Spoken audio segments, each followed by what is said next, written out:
ठीक है students, 5th और 6th पैराग्राफ में हमने पढ़ा था पुराने ज़माने के जो स्कूल थे उसके बारे में टॉमी उसको बताता है, क्योंकि वो पुराने ज़माने के स्कूल को भी कंप्यूटर वाला ही समझ रही थी, तो उसकी इस बारे में कॉन्सेप्ट जो है वो क्लियर कर देता है। वो बताता भी पुराने ज़माने में एक मनुष्य टीचर हुआ करता था और वही बच्चों और विद्यार्थियों को पढ़ाता था, प्रश्न पूछता था, होमवर्क देता था, यानी इस बारे में वो क्लियर कर देता है मार्गी को। वो मार्गी समझ नहीं पा रही थी भी पुराने ज़माने में भी क्या कंप्यूटर था, ऐसा वो सोच रही थी। चलो स्टूडेंट्स आगे 7वां पैराग्राफ पढ़ते हैं कि ये man is not smart enough, कि एक आदमी चतुर नहीं होता है। एक स्मार्ट का मतलब होता है स्टूडेंट्स चतुर, ठीक है, एनफ का मतलब पर्याप्त। तो ये man is not smart enough, एक आदमी जो होता है वो इतना चतुर नहीं होता है। स्मार्ट का मतलब यहाँ सुंदर, चतुर, और एनफ का मतलब स्टूडेंट्स पर्याप्त है, यानी यहाँ ज़्यादा। ये मार्गी सोच रही है कि ये man is not smart enough, एक आदमी जो होता है चतुर नहीं होता। तो श्योर ही इज, हाँ अवश्य वह होता है। My father knows as much as my teacher, कि मेरे पिताजी उतना ही जानते हैं जितना मेरा टीचर जानता है। तो श्योर का मतलब अवश्य, वो कंफर्म कर रहा है वापस कि श्योर अवश्य ही इज, एक आदमी भी मतलब चतुर होता है। माई फादर नोज, मेरे पिताजी जानते हैं, एज मच उतना ज़्यादा, एज माई टीचर जितना मेरा टीचर जानता है, ठीक है। तो ये दोनों में तुलना की जा रही है, एक तो मैकेनिकल टीचर में और एक जो मनुष्य जो पढ़ाता है उन दोनों में। हाँ, he knows almost as much I betcha. Students यहाँ बेटचा का मतलब शर्त लगाना है, जैसे बेट से बनता है ये शर्त लगाना, शर्त लगाना, यानी ये बात मैं शर्त लगाकर कहता हूँ कि he knows almost as much, तो वो टीचर जो मनुष्य है लगभग वो भी उतना ही जानता है। तो ये मार्गी कह रही है कि man is not smart enough, लेकिन एक आदमी तो उतना चतुर नहीं होता है, ज़्यादा चतुर नहीं होता है। तो श्योर ही इज, तो टॉमी भी कह देता भी अवश्य वो होता है, और टॉमी कहता भी my father knows as much as my teacher, कि मेरे पिताजी भी उतना ही जानते हैं जितना मेरा टीचर जानता है। और he knows almost as much, और वो लगभग उतना ही ज़्यादा जानते हैं। आई बेटचा, मैं ये बात शर्त लगाकर कह सकता हूँ। लेकिन Margie was not prepare to dispute that, लेकिन मार्गी जो थी इस बात पर विवाद करने के लिए तैयार नहीं थी, ठीक है। प्रिपेयर्ड का मतलब तैयार, डिस्प्यूट स्टूडेंट, डिस्प्यूट का मतलब होता है कोई झगड़ा या विवाद, ठीक है, झगड़ा या विवाद, विवाद, ठीक है। अब उन दोनों में ये आर्ग्यूमेंट चल रहा था, टॉमी में और मार्गी में, ठीक है। भी मार्गी ये समझ रही थी भी मैकेनिकल टीचर जो हमें पढ़ाता है वो तो बहुत इंटेलिजेंट होता है, होशियार होता है, हमें क्विकली होमवर्क दे देता है, ठीक है, और हमें क्विकली पढ़ा देता है। तो क्या वो मनुष्य भी उतना चतुर होता है क्या मैकेनिकल टीचर जितना? ये आर्ग्यूमेंट इसमें हो रहे हैं दोनों के बीच में, टॉमी में और मार्गी में। तो मार्गी जो है उस कह रही भी क्या मनुष्य भी एक कंप्यूटर वाले टीचर की तरह ऐसा स्मार्ट होता है क्या, चतुर होता है क्या? तो टॉमी कह देता भी श्योर ही वह भी होता है, ठीक है। और my father knows as much as my teacher, और वो कहता भी मेरे पिताजी भी लगभग उतना ही जानते हैं जितना मेरा टीचर जानता है, ठीक है। यानी उस मनुष्य में भी दिमाग होता है और कंप्यूटर वाले टीचर में भी दिमाग होता है। और he knows almost as much, और वो लगभग उतना ही ज़्यादा जानता है। आई बेटचा, मैं ये बात शर्त लगा के कह सकता हूँ, यानी वो अपनी बात को प्रमाणित करके कहता है। हाँ, लेकिन मार्गी वॉज नॉट प्रिपेयर्ड, लेकिन मार्गी तैयार नहीं थी टू डिस्प्यूट दैट, उस बात पर विवाद करने के लिए। यानी मार्गी अब उस बात पर विवाद नहीं करना चाहती थी। कौन सी बात पर भाई? एक तो पुराने ज़माने के स्कूल में जो मानव पढ़ाता था और एक उसमें और उसको जो मैकेनिकल टीचर पढ़ाता था, वो दोनों में डिस्प्यूट नहीं चाहती थी। इस प्रकार से उस बात पर वो झगड़ा करना नहीं चाहती थी, उसके लिए वो तैयार नहीं थी। प्रिपेयर्ड का मतलब तैयार नहीं थी। टू डिस्प्यूट दैट, यानी उस बात पर विवाद करने के लिए। और शी सेड, मार्गी ने कह दिया, यानी मार्गी ने कहा, I would not want a strange man in my house to teach me, मैं नहीं चाहूंगी कि एक अजीब आदमी जो है मुझे मेरे घर पर पढ़ावे। आप देखो वो अजीब आदमी किसको समझ रही है अभी? मैकेनिकल टीचर को, जो उसको कंप्यूटर में जो फंक्शन में मैकेनिकल टीचर पढ़ाता है उसके लिए। वो मार्गी को एक अजीब लगता है, स्ट्रेंज लगता है। तो इसके लिए कह रही कि आई वुड नॉट वांट, मैं नहीं चाहूँगी, ए स्ट्रेंज मैन, एक अजनबी आदमी, इन माई हाउस, मेरे घर में, टू टीच मी, मुझे पढ़ाए। ठीक है, ठीक है। टीच का मतलब पढ़ाना, मी का मतलब मुझे। तो मैं नहीं चाहूँगी कि एक अजीब आदमी मुझे मेरे घर पर पढ़ाए। तो उसकी इस बात को सुन करके टॉमी स्क्रीम्ड, टॉमी चीखा चिल्लाया। स्टूडेंट्स, यहाँ स्क्रीम का मतलब भी वही है, शाउट का सिमिलर है ये, चीखना चिल्लाना, चीखना चिल्लाना। ठीक है। तो आई वुड नॉट वांट, मैं नहीं चाहूंगी कि स्ट्रेंज मैन, एक अजनबी आदमी मुझे मेरे घर में पढ़ावे। ये अपन ने पढ़ लिया है। तो इसकी बात को सुनकर के Tommy screamed with laughter, Tommy जो है हंस पड़ा, मतलब तेजी से वो हंस पड़ा। स्क्रीम्ड विद लाफ्टर का मतलब स्टूडेंट तेजी से हंसना, यानी एक चीख के साथ वो हंस पड़ा, तेज तेज आवाज आती रही, मतलब तेज गति से वो हंसा। तो टॉमी स्क्रीम्ड विद लाफ्टर, वो टॉमी स्क्रीम्ड का मतलब थोड़ा चीखा, विद लाफ्टर लेकिन हंसी के साथ चीखा वो, उसको तेज हंसी आई। तो वो टॉमी समझाता भी, यू डोंट नो, तुम नहीं जानती हो, मच का मतलब ज्यादा, यानी तुम ज्यादा नहीं जानती हो मार्गी, यू डोंट नो मच मार्गी, मार्गी तुम ज्यादा नहीं जानती हो। The teacher did not live in the house, पुराने जमाने के जो टीचर्स थे वो घर में नहीं रहते थे। यानी यहाँ कंपैरिजन की जा रही है कि जैसे मैकेनिकल टीचर है, वो कंप्यूटर एक जगह सेट हो रहा है तो वो हमेशा घर में ही रहता है, दिन रात, हमेशा के लिए उसका प्लेस घर में ही है कंप्यूटर का। लेकिन वो टीचर घर में, मतलब इसमें यूँ बताया गया है कि वो टीचर पढ़ाने के लिए एक अलग स्कूल में जाया करते थे और फिर वापस अपने घर पर आते थे, यानी उनका अलग अलग स्थान था। एक स्थान तो था उनका, वो स्कूल में पढ़ाने जाते थे और फिर अपने घर में आते थे, ऐसे। यानी वो मैकेनिकल टीचर की तरह, कंप्यूटर की तरह घर में नहीं रहते थे, क्योंकि मार्गी के जो है ना, घर में एक कंप्यूटर का सिस्टम लगा हुआ है। तो टॉमी उसको समझा रहा कि the teacher did not live, कि वो पुराने ज़माने के जो टीचर थे वो नहीं रहते थे इन द हाउस का मतलब घर में, जैसे हमारे मैकेनिकल टीचर हमेशा घर में ही रहता है। ठीक है। दे हैड ए स्पेशल बिल्डिंग, देखो स्टूडेंट्स यहाँ क्लियर हो रहा है, पुराने ज़माने के जो टीचर थे उनके पास एक विशेष भवन था, यानी वो एक बिल्डिंग थी, वहाँ वो पढ़ाने जाते थे और फिर वापस घर पर आ जाया करते थे।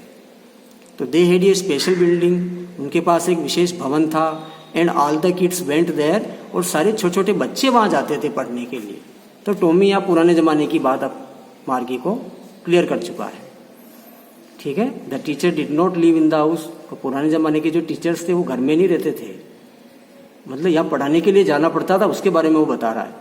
दे हैड ए स्पेशल बिल्डिंग, उनके पास एक विशेष इमारत थी, मतलब भवन था।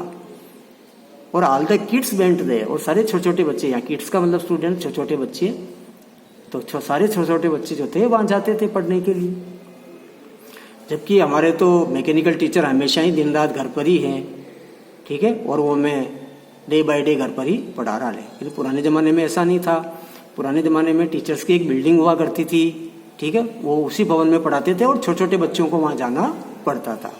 तो टॉमी ने ये बात मार्गी को और क्लियर कर दी, यानी ओल्ड टाइप ऑफ स्कूल के बारे में। और आगे वो कहता है कि and all the kids learn the same thing, और उस समय पुराने ज़माने में जो छोटे छोटे बच्चे थे एक ही चीज़ सीखते थे। स्टूडेंट्स, यहाँ लर्न की सेकंड फॉर्म आई है, लर्न का मतलब सीखना, याद करना। तो सारे छोटे छोटे बच्चे जो थे किड्स, वो एक ही बात सीखते थे, यानी कोई सभी छोटे छोटे बच्चों को कोई हिंदी वाला सब्जेक्ट पढ़ाया जा रहा है तो सभी बच्चे एक ही प्रकार की बातें सीखते थे, यानी सेम थिंग का मतलब वही बात, एक ही प्रकार की बात जो है वो सीखते थे।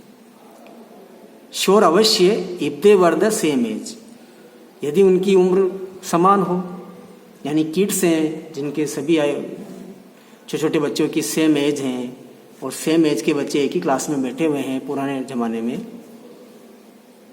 तो वो एक ही प्रकार की बातें सीखते थे, उनको एक ही प्रकार की बात समझाई जाती थी। ठीक है। तो यहाँ टॉमी ने मार्गी को ये सब कुछ क्लियर कर दिया है कि पुराने ज़माने के लोग घर में नहीं रहते थे, वो पढ़ाने के लिए एक बिल्डिंग में जाते थे, एक विशेष भवन था, और all the kids went there, सभी छोटे छोटे बच्चों को वहाँ जाना पड़ता था, और all the kids learn the same thing, और सारे छोटे छोटे बच्चे एक ही प्रकार की बात सीखते थे। कैसे सीखते थे भी? श्योर, अवश्य, if they were the same age, यदि उनकी उम्र समान हो। ठीक है, अगला पैराग्राफ है स्टूडेंट्स 8th वाला। अब मार्गी कहती है बट लेकिन माई मदर सेज, मेरी माता कहती है कि teacher has to be adjusted, कि एक टीचर को अपने आप को के अनुरूप ढालना पड़ता है। स्टूडेंट, एडजस्ट का मतलब समायोजित करना, यानी अपने आप को किसी के अनुरूप ढालना, उसे कहते हैं एडजस्ट, यानी के अनुरूप ढालना, के अनुरूप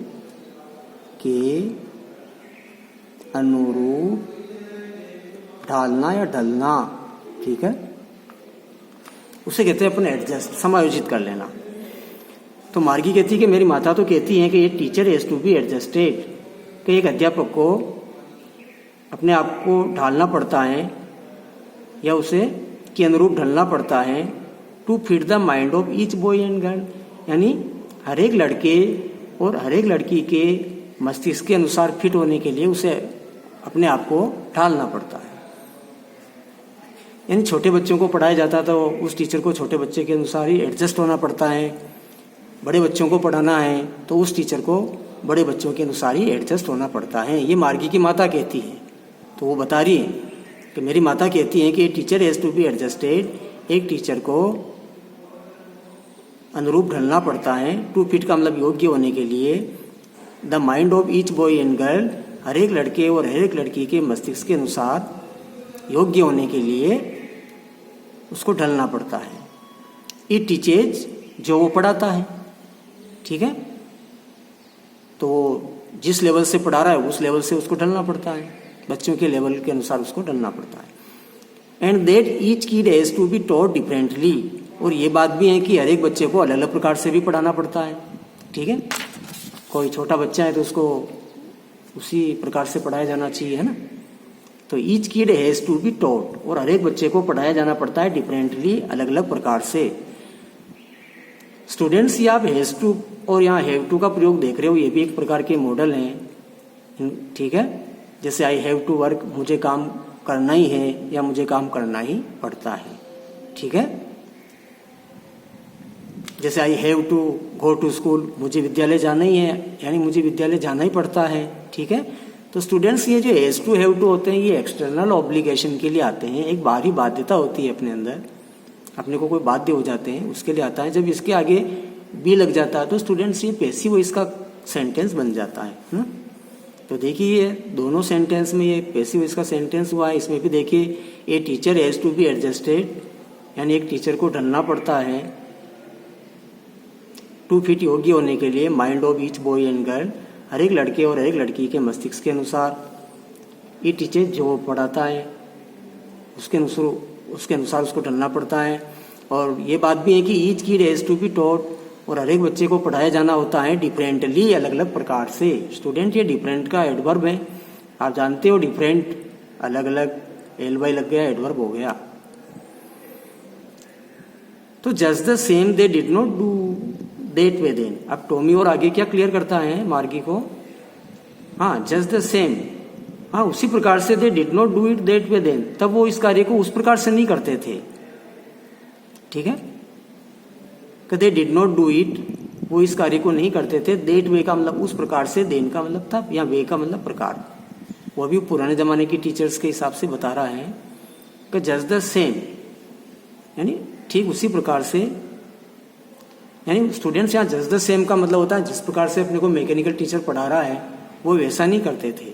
ठीक है, they did not do it that way then, तब वो इस कार्य को उस प्रकार से नहीं करते थे कि if you don't like it, यदि आप इसे पसंद नहीं करते हो, यदि आपको पढ़ने का मन नहीं है। ठीक है, टॉमी बता रहा है कि if you don't like it, यदि आप पढ़ना पसंद नहीं करते हो या इस कार्य को पसंद नहीं करते हो, तो you don't have to read the book, तो तुम्हें उस किताब को पढ़ना नहीं पड़ता है। तो you don't have to read the book, तो आपको उस किताब को नहीं पढ़ना पड़ता है। जैसे कई बार अभी हम आपको पढ़ा रहे हैं ना, आप क्लास में बैठे हुए हो और आपका पढ़ने का मन नहीं है तो आप किताब को एक तरफ कर देते हो या क्लास में बैठे रह जाते हो, है ना। उसी प्रकार से, क्योंकि आपको थोड़ा फ्रीडम मिल जाती है ना। लेकिन यदि हम कंप्यूटर से पढ़ रहे हैं तो हमें कंप्यूटर के पास में बैठा रहना पड़ता है, ठीक है। लगातार वो जितना ड्यूरेशन तक पढ़ा रहा है अवधि तक, तो हमें वहाँ बैठा रहना पड़ता है। लेकिन पुराने ज़माने में जो मनुष्य टीचर पढ़ाता था, यदि अगर आपको उसमें पढ़ने का मन नहीं है तो वो कह रहा है टॉमी कि if you don't like it, यदि आपको पढ़ना पसंद नहीं है, यदि आप उस कार्य को पसंद नहीं करते हो तो you don't have to read the book, तो आपको उस किताब को पढ़ना नहीं पड़ता है। तो आई डिड नॉट से आई डिड नॉट लाइक इट, मार्गी सेड क्विकली। अब इस बात पर टॉमी की इस बात पर मार्गी ने जल्दी से कहा, ठीक है। मार्गी सेड क्विकली, मार्गी ने जल्दी से क्या कहा, आई डिड नॉट से, मैं नहीं कहती कि I did not like it, मैं इसे पसंद नहीं कर, मैंने इसे पसंद नहीं किया है, मैं ये नहीं कहती हूँ कि मुझे ये पसंद नहीं है, ठीक है। आई डिड नॉट से, मैंने ये नहीं कहा कि I did not like it, मैं उन्हें पसंद नहीं किया, यानी मैं भी उनको पसंद करती हूँ। पुराने जमाने के जो टीचर्स हैं थोड़ा वो पसंद कर रही है अब। मार्गी सेड क्विकली, मार्गी ने जल्दी से कहा भी आई डिड नॉट से, मैं नहीं कहती कि I did not like it, मुझे पसंद नहीं, मैंने उन्हें पसंद नहीं किया। यानी she wanted to read about those funny schools, क्योंकि मार्गी तो वो जो अजीब विद्यालय थे, वो जो मजाकिया विद्यालय थे, उनके बारे में और पढ़ना चाहती थी, क्योंकि मार्गी को तो वो स्कूल ही पसंद थे, ठीक है, जहाँ मनुष्य पढ़ाता था और सभी एक साथ होमवर्क करते थे, बातें करते थे, एंजॉय करते थे, ठीक है, साथ साथ प्लेइंग करते थे, वॉकिंग करते थे स्कूल में, तो वो पुराने ज़माने का स्कूल उसे पसंद था। और उसके एट होम पर जो मैकेनिकल टीचर हैं वहाँ तो उसे लगातार बैठना पड़ता था, तो वो पसंद नहीं था। तो यहाँ मार्गी भी कह रही है, मतलब मार्गी के मन की बात है कि मार्गी जो है शी वांटेड टू रीड, मार्गी पढ़ना चाहती थी अबाउट दो फनी स्कूल्स, वो जो पुराने ज़माने के स्कूल थे, है ना, जहाँ टीचर्स जाया करते थे, स्पेशल बिल्डिंग थी, छोटे छोटे किड्स को वहाँ जाना पड़ता था, वो विद्यालय को वो पसंद कर रही है। तो मार्गी भी वो जो फनी स्कूल थे, स्टूडेंट्स फनी या मजाकिया, ठीक है, जिससे अपने को फन मिले, आनंद मिले, वो फनी एडजेक्टिव हो जाता है, फन से बना है, फनी का मतलब मजाकिया बात। तो she wanted to read about those funny schools, Margie जो है उन मजाकिया स्कूल जो थे जहाँ आनंद मिलता था, उन विद्यालयों के बारे में वो पढ़ना चाहती थी। और they were not even half finished, अब आगे बढ़ रहे हैं स्टूडेंट्स हम।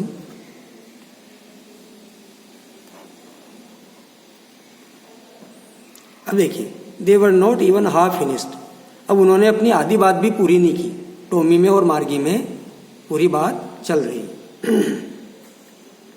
तो they were not even half finished students, या इवन का मतलब भी है, हाफ फिनिश्ड का मतलब कोई आधा कार्य पूरा हो गया या उनकी आधी बात समाप्त हो गई। तो उन्होंने अपनी आधी बात भी समाप्त नहीं की कि व्हेन मार्गीज मदर कॉल्ड, तब उसी समय क्या हुआ, अभी मार्गी की माता ने मार्गी को कॉल किया, बुलाया, ठीक है। ये कॉल की सेकंड फॉर्म होगी स्टूडेंट्स, ठीक है। तो स्टूडेंट्स ये जो मीनिंग आ रहे हैं, फिनिश पूरा कर लेना, समाप्त कर लेना, ठीक है। और स्टूडेंट्स ये जो कॉल है वर्ब है, कॉल का मतलब बुलाना, किसी को फोन करना भी होता है स्टूडेंट्स, ठीक है। तो मार्गी ने और टॉमी ने अपना आधा कार्य भी पूरा नहीं किया, मतलब वो टॉकिंग का। व्हेन मार्गीज मदर कॉल्ड, जब मार्गी की माता ने बुलाया, भाई मार्गी स्कूल चलो, अब तुम्हारे वापस स्कूल का टाइम हो गया है, ठीक है, चलो आ जाओ वापस, तुम्हारे स्कूल का टाइम हो गया है। यानी मार्गी की माता या मार्गी को बुला लेती है। तो स्टूडेंट्स ये स्कूल उसके घर पे ही बना हुआ है, उसके रूम में ही है, वो कंप्यूटर लगा हुआ है, मैकेनिकल टीचर उसी में उसको पढ़ाएगा वो स्कूल। तो मार्गी लुकड अप, मार्गी ने इधर उधर देखा ऊपर और उसने कहा वी नॉट येट मामा, तो मामा का मतलब यहाँ मोम है, ठीक है, कमोम अभी नहीं, अभी मेरा पढ़ने का मन नहीं है, नॉट येट का मतलब अभी नहीं, ठीक है।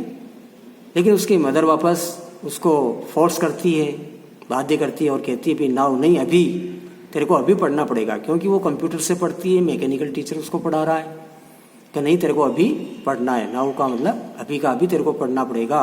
सेड मिस्ट्रेस जॉन्स, ये मार्गीज मदर है, मार्गी की माता का नाम है। श्रीमती जोन्स ने कहा कि नाउ अभी तुम्हारे को पढ़ना है, and it is probably time for Tommy too. और देखो शायद अभी टॉमी के भी पढ़ने का समय हो गया है। ठीक है स्टूडेंट्स, प्रोबेबली का मतलब शायद। ठीक है, प्रोबेबली का मतलब शायद। और शायद अब टॉमी का भी समय हो गया है, उसका भी पढ़ने का समय हो गया है, तो दोनों पढ़ो। तो मार्गी सेड टू टॉमी, ठीक है, मार्गी सेड टू टॉमी यानी मार्गी ने टॉमी से कहा। अब मार्गी ने टॉमी से क्या कहा स्टूडेंट्स कि can I read the book, क्या मैं वो किताब पढ़ सकती हूँ, सम मोर, और ज़्यादा, विद यू, तुम्हारे साथ, आफ्टर स्कूल का मतलब जब हमको मैकेनिकल टीचर पढ़ा लेगा। हमारा स्कूल तो यही है, कंप्यूटर वाला, हमारे रूम में बना हुआ है। तो क्या स्कूल के बाद जब हमारे को मैकेनिकल टीचर पढ़ा देगा, क्या उसके बाद मैं इस किताब को तुम्हारे साथ और ज़्यादा समय तक पढ़ सकती हूँ? उसने क्वेश्चन किया स्टूडेंट्स, इनफॉर्मल क्वेश्चन है ये, केन पहले आ रहा है, सकती हूँ। क्योंकि मार्गी को वो ओल्ड बुक जो थी, जो टॉमी को मिली थी, वो सम मोर, कुछ और ज़्यादा उसको पढ़ना चाहती थी। तो can I read the book, क्या मैं इस किताब को पढ़ सकती हूँ, सम मोर, और ज़्यादा, विद यू, तुम्हारे साथ, आफ्टर स्कूल का मतलब जब हमारा स्कूल पूरा हो जाएगा, जब हम कंप्यूटर से पढ़ लेंगे, मैकेनिकल टीचर हमको पढ़ा देगा, तो क्या मैं तुम्हारे साथ इस किताब को और ज़्यादा पढ़ सकती हूँ? ठीक है, तो टॉमी भी कहता है मैं भी शायद। स्टूडेंट्स, मे बी का मतलब भी शायद होता है, शायद, वही पर शायद। तो टॉमी ने कहा भी मैं भी, वही प्रोबेबली, संभवतया, मैं भी शायद। लेकिन उसने क्या कहा ये बात, he said nonchalantly. Student, nonchalantly का मतलब होता है उदासीनता से। क्या होता है स्टूडेंट्स? उदासीनता से। जब आपका अच्छा मन नहीं है और आप कोई बात बोलते हो, उसके लिए आया स्टूडेंट्स उदासीनता से। तो नॉन सैलेंटली का मतलब होगा स्टूडेंट्स उदासीनता से। तो नॉन सैलेंटली स्टूडेंट्स किसके लिए आता है? अभी जब आप किसी के प्रति पर्याप्त इंटरेस्ट नहीं दिखाते, वो आपका इंटरेस्ट नहीं है उसमें, ठीक है, आप अपना इंटरेस्ट शो नहीं करते हो, किसी के प्रति रुचि नहीं दिखाते हो, यानी वो उदासीनता हो जाती है। तो शायद ही सेड नॉन सैलेंटली, लेकिन टॉमी ने ये बात उदासीनता से कही, यानी टॉमी नहीं चाहता था अभी मैं पुरानी किताब के बारे में मार्गी को और बताऊं। और ही वाक्ड अवे, और टॉमी वहां से दूर चला गया। स्टूडेंट्स, वाक की सेकंड फॉर्म वाक्ड है, ठीक है, वो घूमता हुआ चला गया, दूर चला गया। विस्लिंग, सीटी बजाते हुए।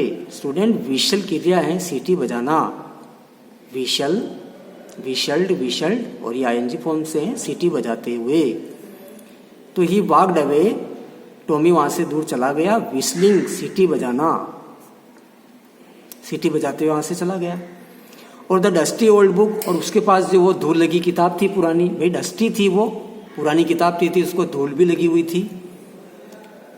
तो वही धूल लगी जो पुरानी की बुक थी, टग्ड, उसको रखते हुए, बीनीथ हिज आर्म, अपने बाहों के नीचे, टॉमी के जो हाथ थे उस हाथ के नीचे उस किताब को टक कर लिया उसने। वैसे स्टूडेंट्स, टक का मतलब कोई चीज़ अपन ठूस देते हैं, भर देते हैं, उसके लिए आती है क्रिया, ठीक है, टक का मतलब ठूसना। वैसे स्टूडेंट, जब आप कोई बार बार कोई चीज़ रखे जा रहे हो, उसमें वो चीज़ें हमने रख दी हैं, ठूस ठूस के आप भर रहे हो, उसके लिए टक क्रिया आती है। लेकिन टॉमी ने क्या किया, अभी अपनी जो आर्म थी, भुजा थी, उसके नीचे उस किताब को टक कर लिया, ऐसे दबा लिया। तो स्टूडेंट, ऐसा जनरली अपन करते ही हैं, अपने पास बुक होती तो अपनी वो बुक अपन हाथों के इधर बाहों में दबा लेते हैं। तो टॉमी ही वाक्ड अवे, वो दूर चला गया, विस्लिंग, सीटी बजाते हुए।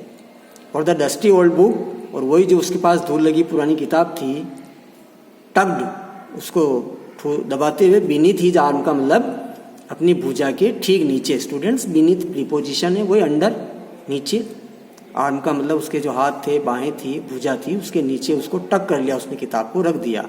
और इस प्रकार से वो सीटी बजाता हुआ वाक्ड अवे कर गया, यानी मार्गी के घर से चला गया, ठीक है।